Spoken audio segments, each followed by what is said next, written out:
চলুন আজ দেখি আমাদের মধ্যে একদম ছোট্ট একটা বয়সের বাচ্চা ফুচকা বেচছে। তো সত্যি এত বয়সে পড়াশুনো করার কথা বাচ্চাটার, কিন্তু বাচ্চাটা আজ ফুচকা বেচছে। তো চলুন তার সাথে কিছু কথা বলি।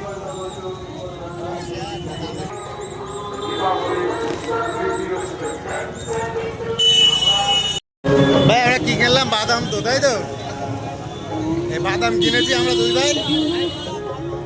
বাদাম খেতে খেতে এখন যাবো আমরা ব্রিজের মাথায়। চলো ঘুরে আসি, তাই তো? ঘুরে আসি তো। ভাই বয়স কত তোমার? হ্যাঁ, কোন ক্লাসে পড়ো?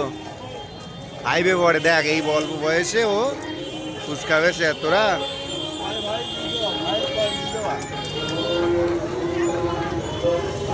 হাসনাবাদে একটুখানি বাচ্চা।